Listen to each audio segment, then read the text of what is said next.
Alors, nous allons reprendre et nous irons jusqu'au bout, surtout la semaine prochaine où je suis officiellement autorisé à aller jusqu'à 19h, alors qu'aujourd'hui je vais grappiller odieusement quelques instants, pas trop j'espère.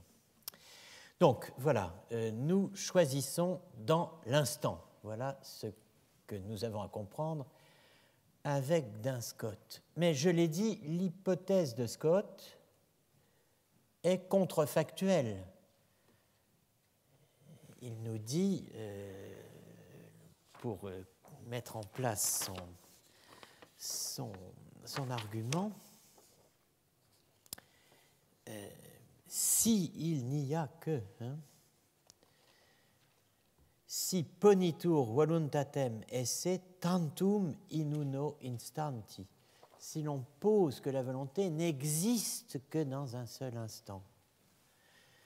Cette hypothèse est contrefactuelle. Notre existence ne peut être réduite à l'instant. Voilà ce qu'on va dire. Ma réponse, c'est que c'est vite dit. Et d'abord, qu'est-ce que l'instant ? Il y a l'instant selon Boès, il y a l'instant selon Maître Eckhart, il y a l'instant selon Kierkegaard, il y a l'instant selon Heidegger. L'instant, le clin d'œil de l'instant, l'Augenblick, l'Augenblick en allemand, c'est... Qu'est-ce que c'est que le clin d'œil de l'instant ? C'est, je cite, ce en quoi le temps et l'éternité entrent en contact, comme le dit Kierkegaard dans le concept d'angoisse. Et précisément, l'instant kierkegaardien, c'est, je cite, l'instant de la décision. De la décision comme instant du saut dans la foi, où, je cite, le moi se choisit, ou plutôt se reçoit, quand l'âme voit apparaître la puissance éternelle. L'instant kierkegaardien, c'est aussi l'instant dans la mesure où l'instant appartient à la structure même du dilemme. En tant que le dilemme,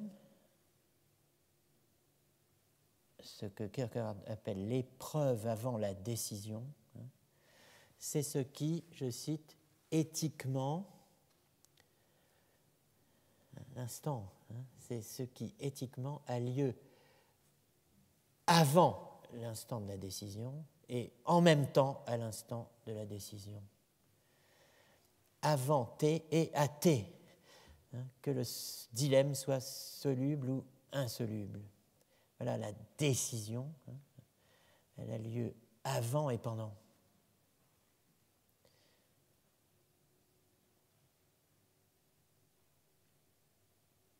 Quelques exemples. Épouser la jeune fille par respect de la parole donnée ou la quitter pour ne pas faire son malheur, ce qui est l'histoire même de Kierkegaard.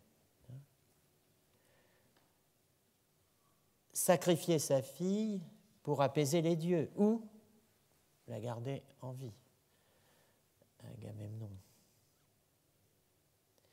Sacrifier son fils par obéissance à l'ordre de Dieu ou y désobéir.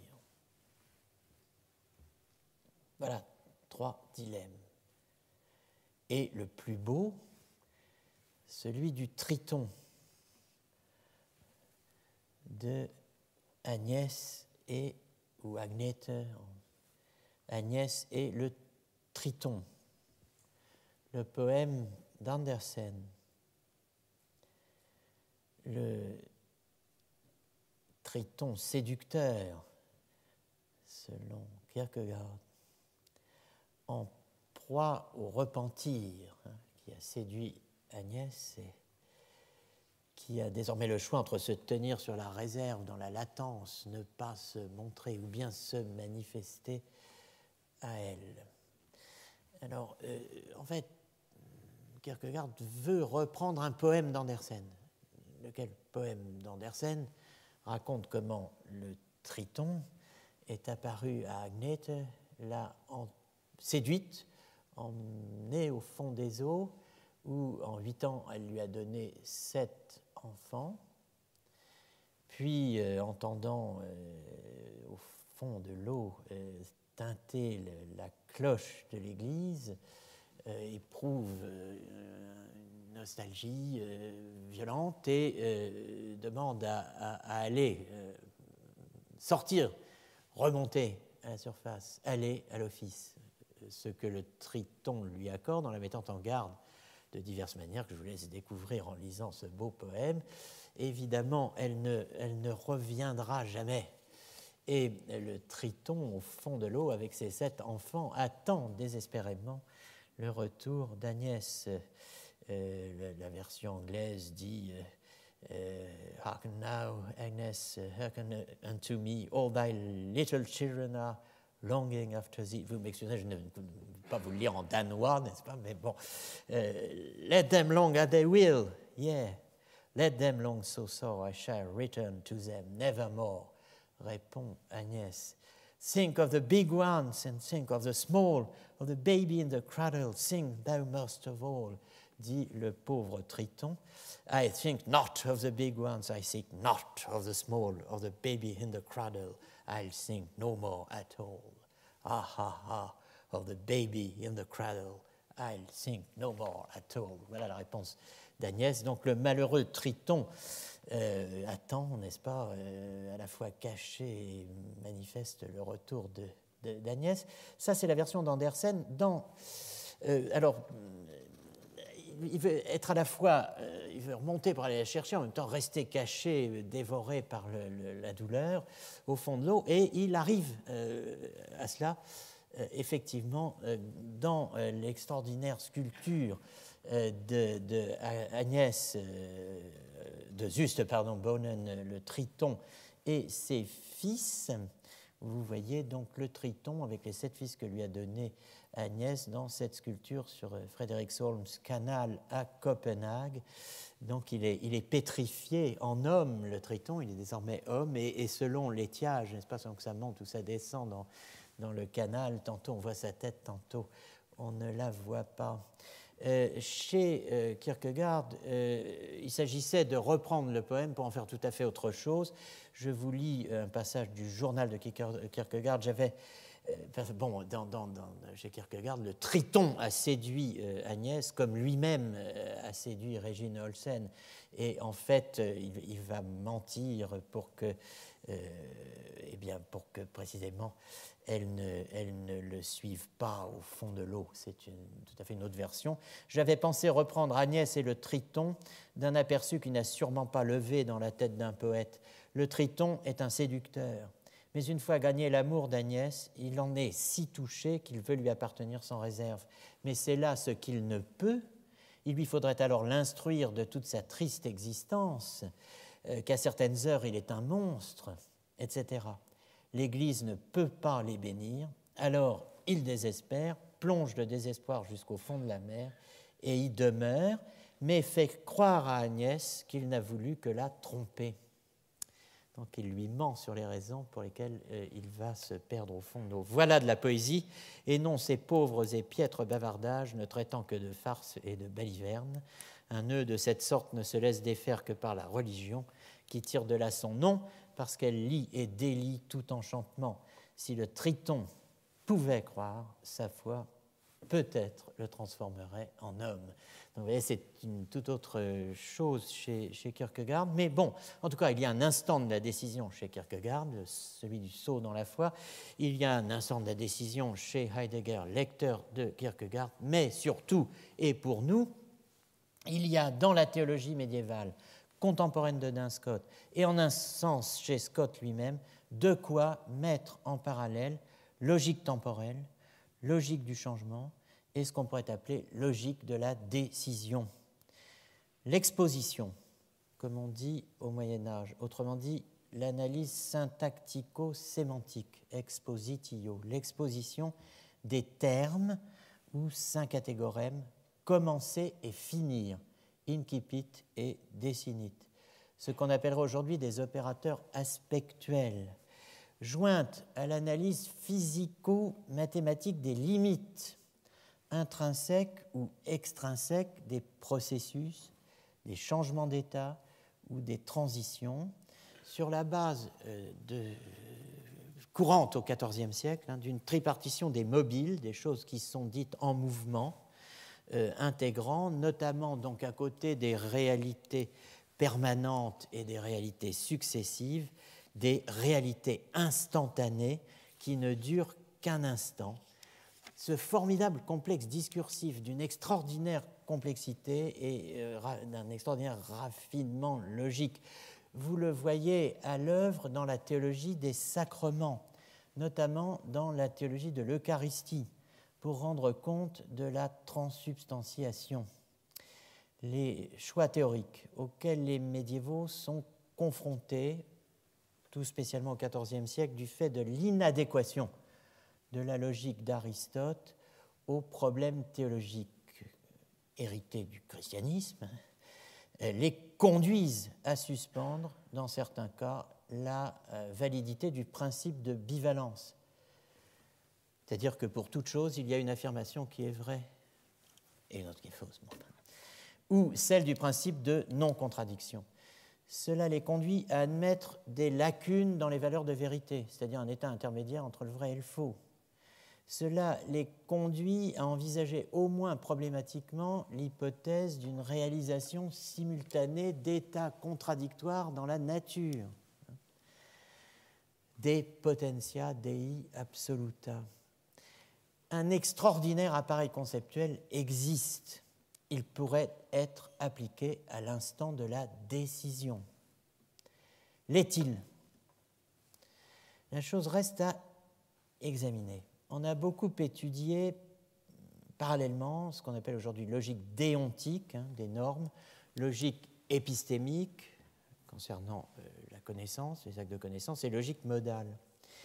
Mais l'outil théorique qui est forgé d'une manière étonnante pour rendre compte de phénomènes que je qualifierais de physiquement ou d'ontologiquement non standards, qui sont un certain nombre de phénomènes que propose le théologien aux philosophes ou que l'écriture propose, la révélation propose aux théologiens, eh bien, cet outil théorique développé au XIVe siècle, anticipé au XIIIe et longuement, au fond, mûri depuis l'Antiquité tardive, manifestement, on répugne à l'appliquer au choix existentiel. Pourquoi ? Eh bien, peut-être parce que l'empire du principe de non-contradiction est tel que, précisément, il s'impose jusqu'à un certain point à la définition même de la puissance divine. Rappelez-vous le principe de l'imitation de la toute-puissance divine. Dieu peut faire tout ce qui ne comporte pas de contradiction. Alors, revenons à Duns Scott. On doit pouvoir admettre P1, voluntas est volens in A, et voluntas potest esse nolens in A, P2. Non, je m'aperçois que j'ai oublié de la taper, donc P1 et P2.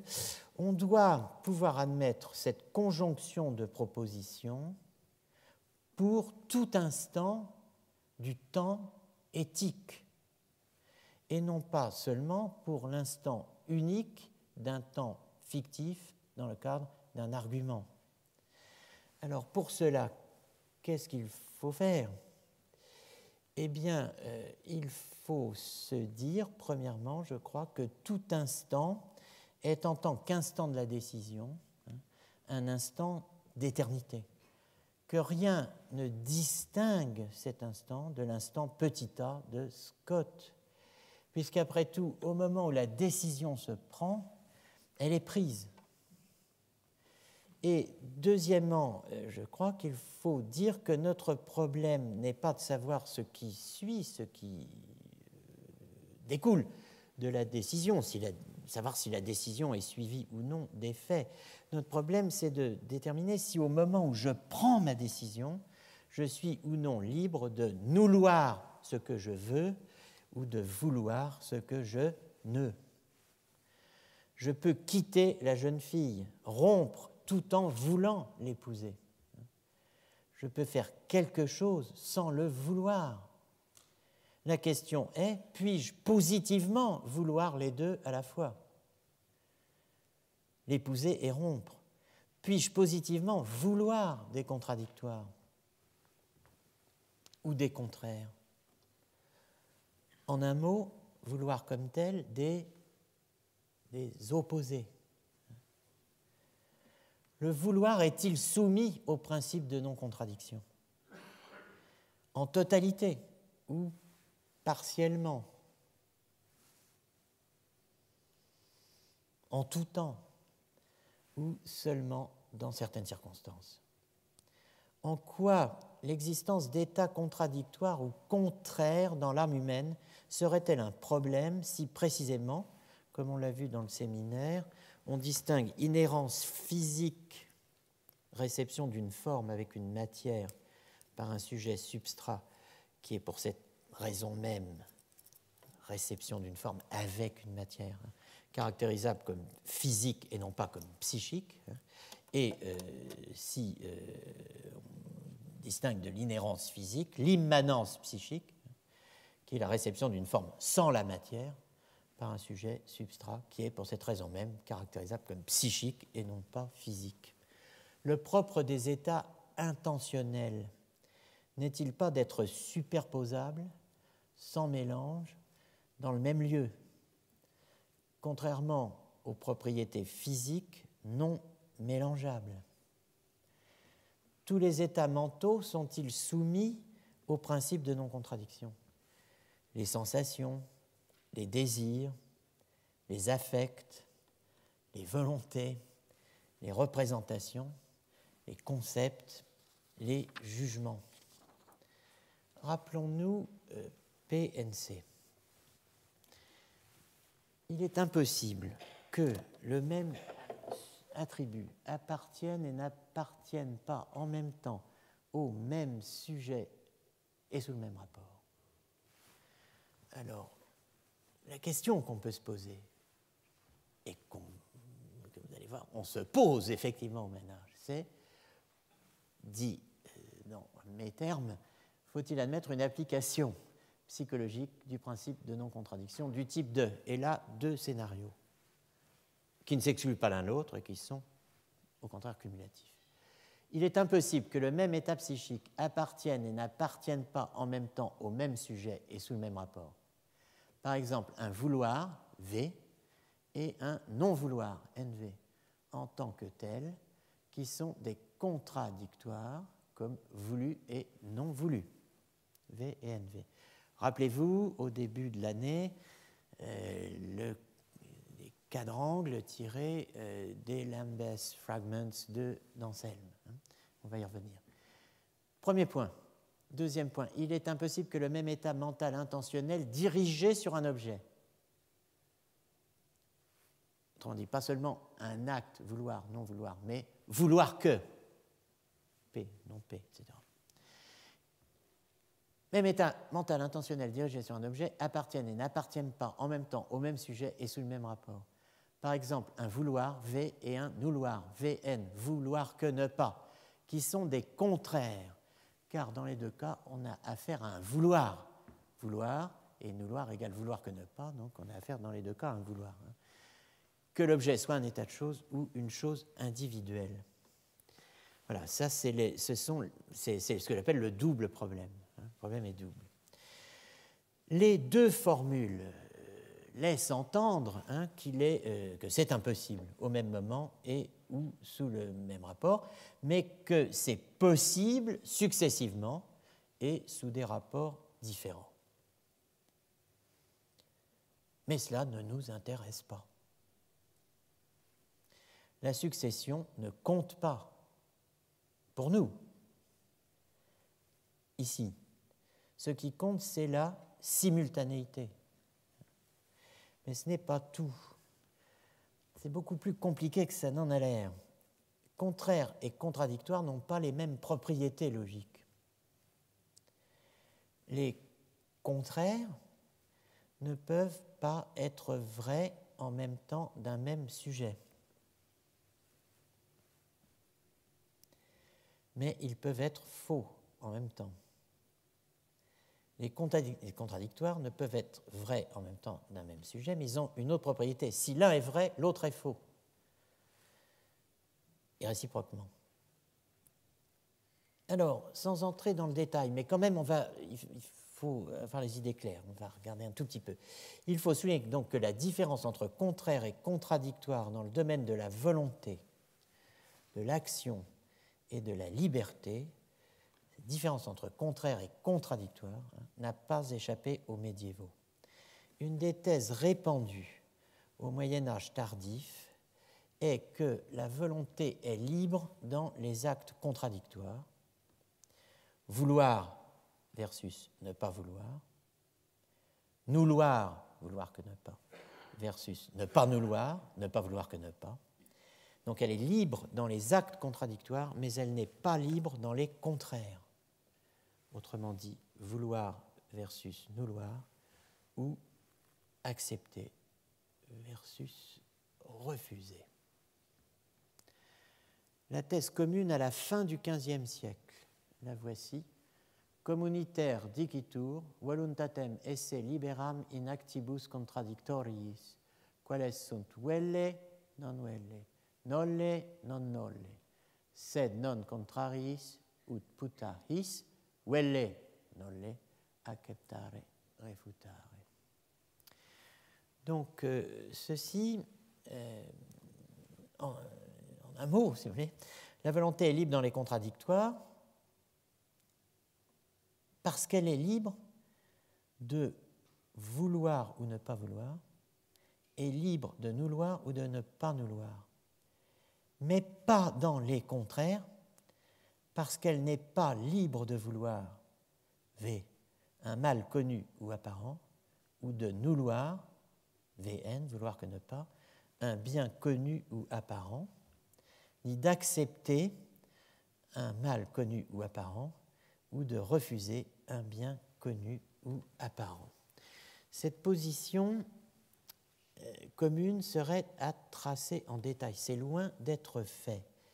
Pour le moment, on a surtout étudié les textes d'auteurs tardifs comme Jodocus Trudvetter, 1460-1519, qui est le collègue de quelqu'un dont je vais reparler dans quelques minutes, de Bartholomäus Arnoldi von Usingen, deux personnages qui enseignaient à Erfurt, qui sont des disciples allemands de Buridan et d'Occam, qui enseignent à Erfurt à la fin des années 1490, et Usingen, dont je vais reparler, est le professeur de logique et de dialectique de Martin Luther.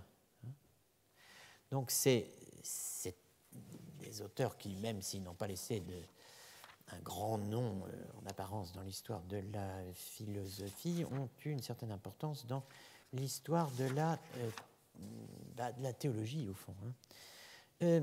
Alors, interpréter logiquement le carré du vouloir, distinguer entre les contradictoires et les contraires. Et j'ai décidé, ici nous avons le premier quadrangle qui reprend les abréviations utilisées quand on a introduit les thèses d'Anselme de Cantorbéry dans les Lambeth Fragments. Et ici, le deuxième quadrangle. Ça, c'est pour les contradictoires, et là, pour les contraires. Souligner, c'est ce qui ne peut être vrai en même temps. V, petit v, vrai, faux, petit f. Donc, vouloir, ne pas vouloir, sont des contradictoires. Les contradictoires, ce sont ce sont les termes, n'est-ce pas, qui, dans le carré logique, sont répartis sur les diagonales. Donc, si s'il y a acte de vouloir, si c'est vrai, eh bien non vouloir est faux, et réciproquement. Même chose pour vouloir que ne pas, si Vn est vrai, NVN est faux, hein, et ils ne peuvent pas être vrais en même temps. Les contraires, vouloir et vouloir que ne pas, ne peuvent être vrais en même temps. Mais ils peuvent être faux en même temps. Vouloir et vouloir que ne pas peuvent être faux en même temps. C'est ça, c'est ce sur quoi insistent Huizingen et Troutvetter.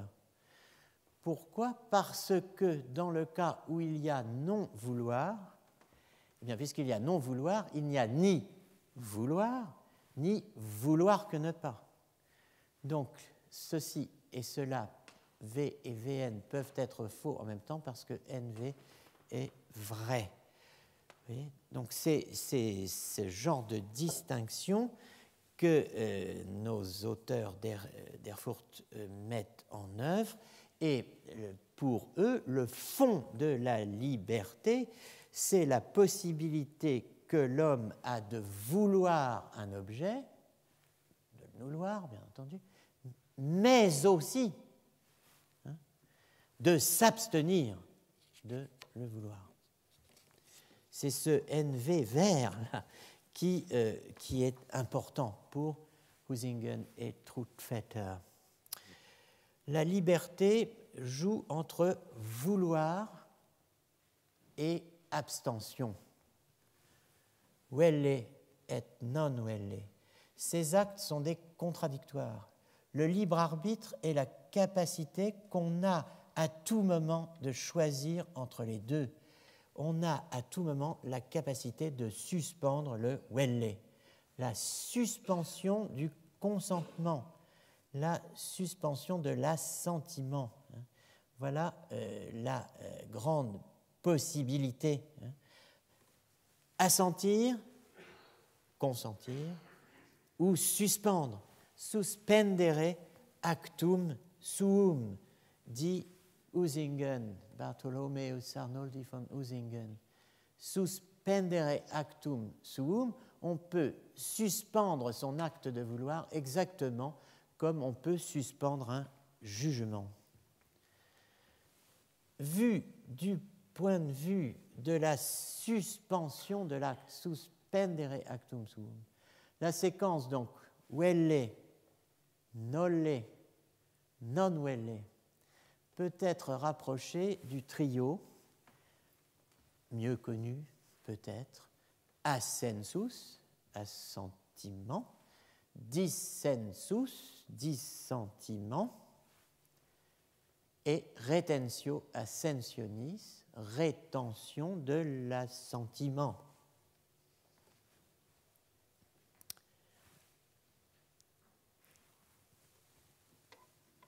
Si on peut rapprocher ces deux séries, velle, nolle, non velle, de assensus, dissensus, ascensionis, retentio, ça veut dire qu'on peut inscrire notre séquence velle, nolle, non velle archéologiquement dans l'histoire au long cours de l'époque. C'est un remarquable signe de continuité, je pense, aparte ante entre le Moyen-Âge et l'Antiquité, et évidemment aparte post, après le Moyen-Âge, entre le Moyen-Âge et l'âge classique, notamment avec le cartésianisme. Une chose importante, Ascensio fait couple dans la tradition avec ascensionis retentio,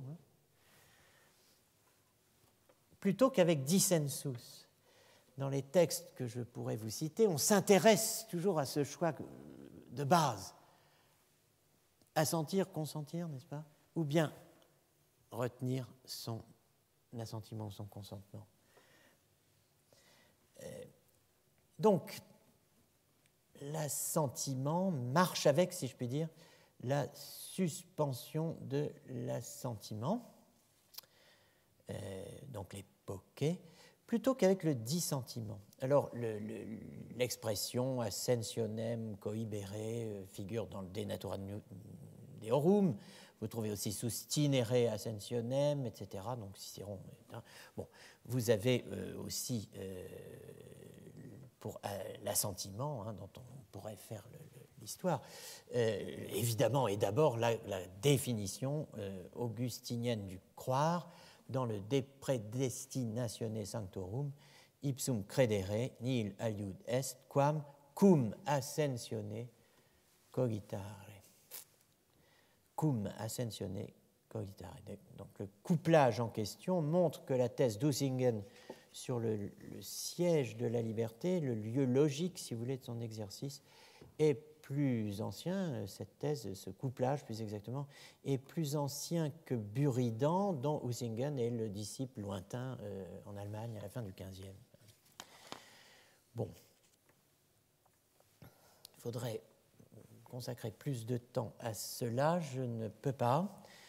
Nous y reviendrons peut-être un jour, sans doute jamais. Pour le moment, on ne sait pas.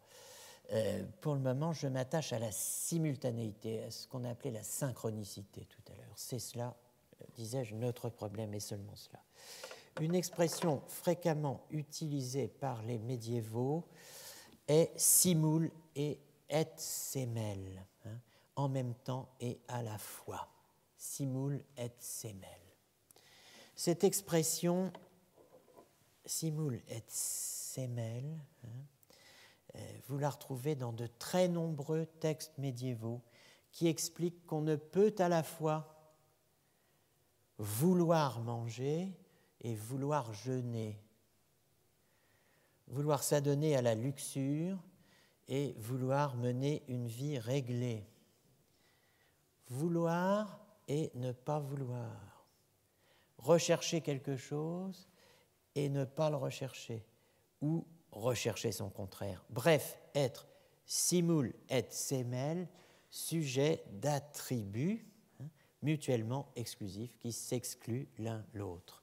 Cet argument revient de façon massive, fréquente, dans la littérature consacrée au baptême des monstres à deux têtes, hein, qu'on n'appelait évidemment pas encore à l'époque les siamois.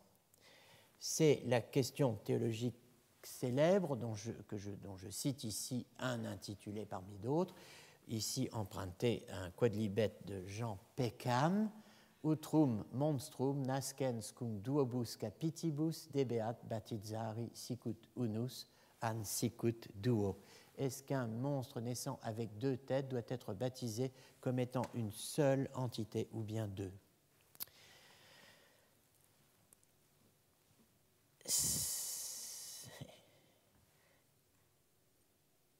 Il faudrait savoir combien il y a là de personnes. Et c'est évidemment une grande question. S'il y a altercation entre les deux têtes, disent certains théologiens, c'est qu'il y a là deux personnes, deux hommes ou deux femmes. Donc il faut baptiser sicut duo. De tels cas existent. Et Duns Scotus raconte, je cite, qu'il existait en France un monstre adulte possédant deux têtes dont l'une disait qu'elle voulait quelque chose et l'autre qu'elle ne le voulait pas. Je vous renvoie pour plus de détails au volume 2 de l'archéologie du sujet, la quête de l'identité. Mais que devient dans ces conditions la formule de Scott, Volens in a potest nolle in a? Pour sauver la possibilité de vouloir et de nous-vouloir au même instant, en chacun de nous, allons-nous dédoubler le voulant, prêter au vouloir que P et au nous-vouloir que P, à T, deux agents, deux voulants, deux sujets, agents et voulants? Allons-nous loger dans le même corps deux hommes en un? Il faut à ce stade bien poser le problème. Ce qui nous intéresse, ce n'est pas l'écart entre le vouloir et le faire, c'est ce que je disais déjà, ni l'explication qu'on en donne. Le problème de cet écart relève de ce qu'on pourrait appeler le principe de Médée, tel que le formule pour les latins Ovide dans les Métamorphoses, hein, d'après Euripide. Je comprends bien l'énormité du mal que je vais faire, mais le thumos est plus fort que mes réflexions. Ça devient chez Ovide les Métamorphoses, que j'appelle le principe de Médée. Video meliora proboque deteriora sequor. Je vois le meilleur parti, video meliora proboque, je l'approuve, deteriora sequor, et je prends le pire. Cette traduction, vous la trouverez peut-être légèrement infidèle, mais bon, c'est celle de Coste dans le traducteur de l'essai de Locke. Et ce principe est invoqué par Locke là où il explique que ce n'est pas le plus grand bien positif qui détermine la volonté, mais bien ce qu'il appelle uneasiness, l'inquiétude, l'absence d'aise, le malaise du désir. Bon, le problème qui nous intéresse n'est pas celui tout à fait de Médée, c'est de savoir s'il faut deux voulants pour faire coexister dans un même sujet deux vouloirs contraires. Et même, c'est mal dit. Si je dis deux voulants, je dois dire deux sujets. Et si je dis deux sujets, je dois dire deux agents. Finalement, deux hommes, et pourquoi pas deux âmes. Si nous voulons justifier pour tout homme, dans le temps éthique, que qui veut en A peut nous loir en A, est-ce qu'il nous faut multiplier les agents en nous, hein, les sujets en nous, les hommes en nous, les âmes en nous-mêmes?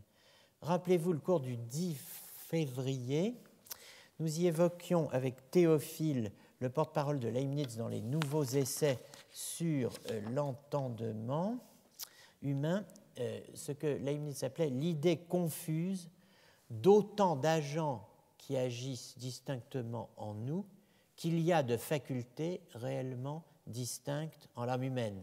Par exemple, l'intellect et la volonté, ça ferait deux agents en chacun de nous.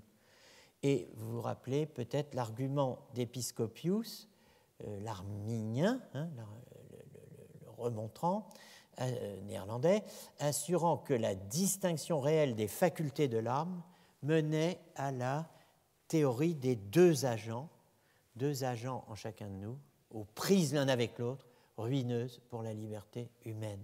Vous vous rappelez sans doute la réponse de Leibniz, sinon reportez-vous au cours du 10 février. Deux êtres réels distincts ne font pas deux agents réels distincts, car ce ne sont pas les facultés qui agissent, vous vous rappelez la réponse de Leibniz, ce n'est pas la volonté, ce n'est pas l'entendement, ce sont les substances, c'est-à-dire l'homme au moyen des facultés. Un seul homme au moyen des facultés. Cela avait retenu notre attention, mais nous avions indiqué alors qu'il nous faudrait reprendre le problème des deux agents comme problème des deux hommes. Et nous avions mentionné sans plus l'expression « il y a deux hommes en moi ». Le problème auquel nous heurtons ici, désormais, vous le reconnaissez évidemment, c'est celui de l'unité de l'homme. La théorie des deux sujets de la pensée, la théorie des deux agents, la rencontre entre le problème avéroïste de l'unité de l'intellect et le problème thomiste de l'unité de la forme substantielle. Le lien étroit existant entre le problème de la distinction réelle entre les facultés de l'âme, intellect, volonté, par exemple, voire les âmes elles-mêmes. Combien d'âmes en moi? 3, âme sensitive, âme intellective. La distinction entre celui ou cela qui dit « je » dans « je pense », dans « je perçois », dans « je souffre ». L'immense étendue de l'archive que doit explorer l'archéologie du sujet, de l'agent et du sujet agent de pensée et d'action, tout cela et bien d'autres choses encore, il nous faut à présent tenter de le ressaisir à partir de cette dualité des deux hommes en moi. La formule est connue. On peut lui donner de superbes accents.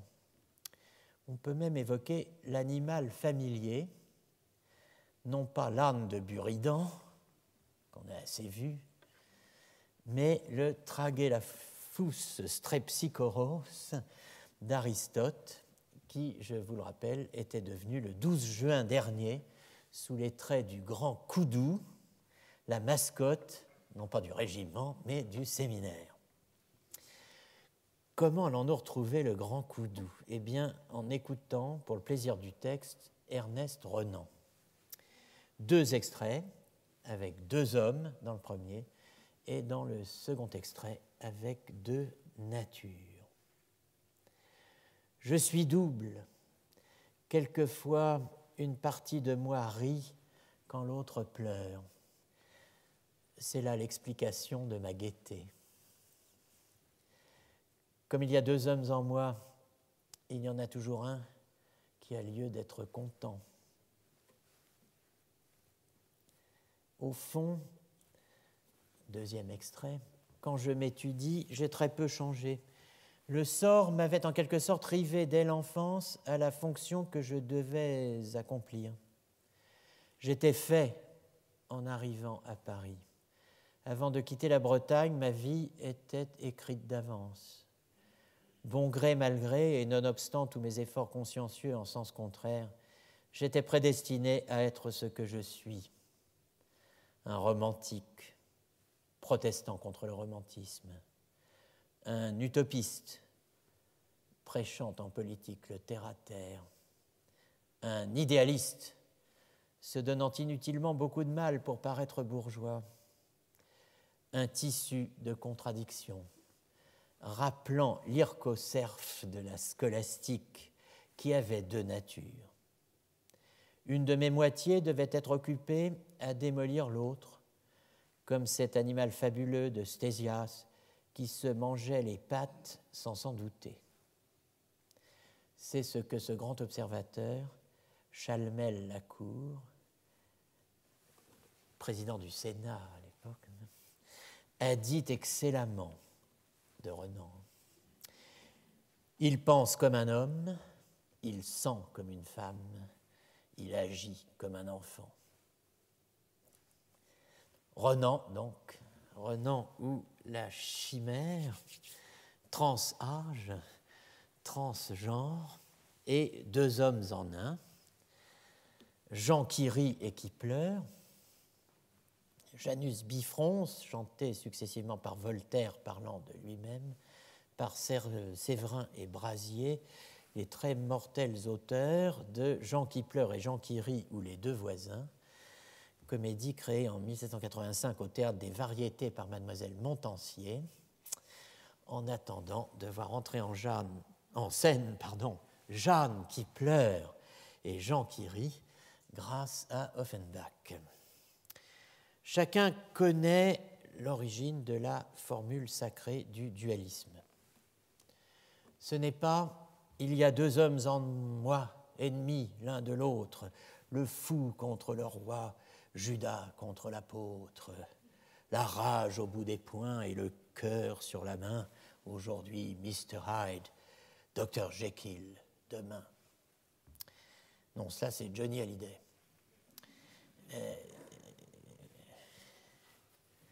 Non, l'origine, la vraie origine, la véritable origine de la formule est l'Épître aux Romains 7, 13, 29, l'un des textes de base, ou plutôt le texte de base de la réflexion sur l'acrasie ou faiblesse de la volonté. Il y a 2 hommes en moi. La formule est ouverte, qui se prête à tous les scénarios.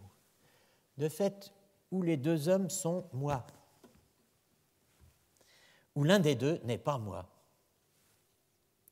où tantôt l'un est moi, tantôt l'autre. Comme l'homme du soir et l'homme du matin, ou le Socrate éveillé et le Socrate dormant de John Locke, qui ont plus ou moins servi de modèle, effectivement, à Dr. Jekyll et Mr. Hyde, le personnage de Stevenson.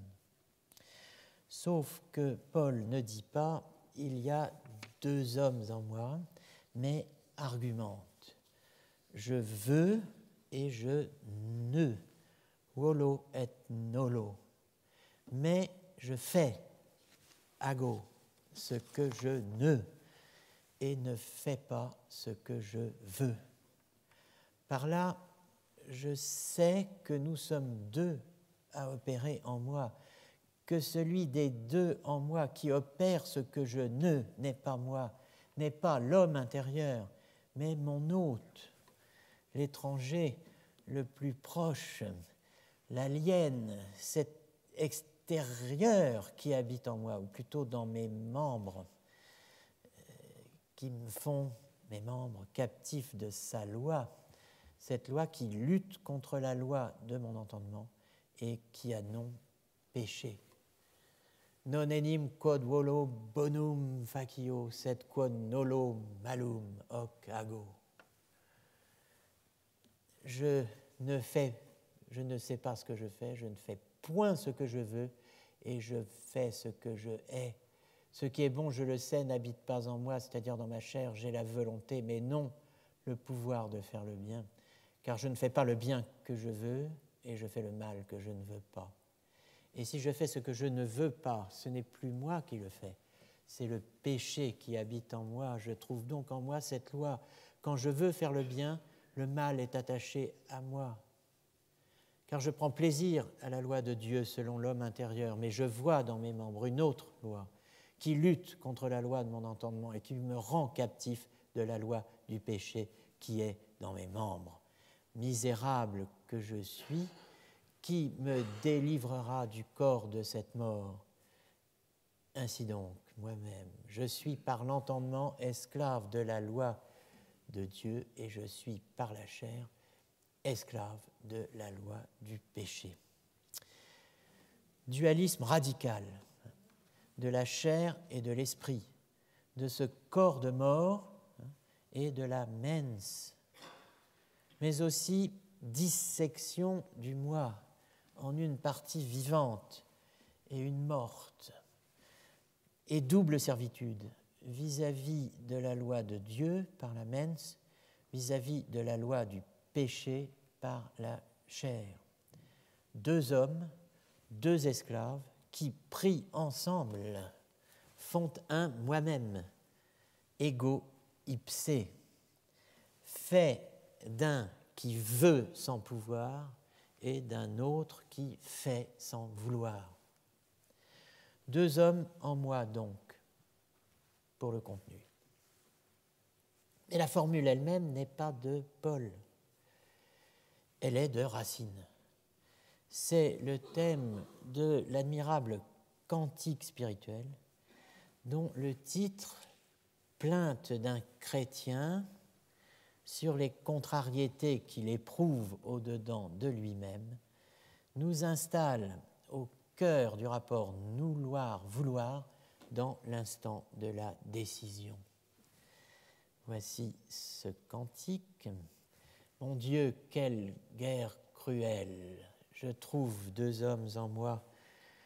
L'un veut que, plein d'amour pour toi, mon cœur te soit toujours fidèle. L'autre, à tes volontés rebelles, me révolte contre ta loi. L'un, tout esprit et tout céleste, veut qu'au ciel sans cesse attaché et des biens éternels touchés, je compte pour rien tout le reste. Et l'autre, par son poids funeste, me tient vers la terre penché. Hélas, en guerre avec moi-même, où pourrais-je trouver la paix? Je veux et n'accomplis jamais. Je veux, mais ô misère extrême, je ne fais pas le bien que j'aime et je fais le mal que je hais. Ô grâce, ô rayon salutaire, viens me mettre avec moi d'accord et domptant par un doux effort cet homme qui t'est si contraire, fais ton esclave volontaire de cet esclave de la mort.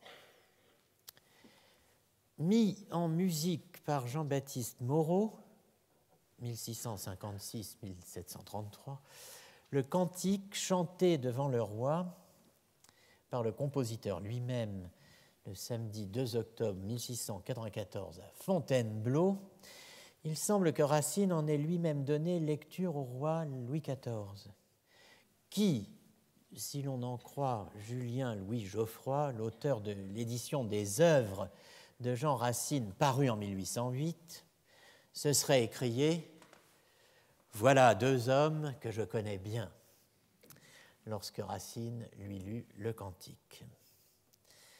Deux hommes donc en Racine, ou plutôt dans le chrétien en guerre avec lui-même. Deux hommes pour un seul je, ou un je vivant à demi hanté par un mort. Nous voilà au lieu où, comme je l'ai annoncé à plusieurs reprises, la christologie se rencontre avec l'anthropologie pour mettre au jour et porter dans sa plénitude la question « Qu'est-ce que l'homme ?» que nous retrouverons la semaine prochaine. Merci de votre attention.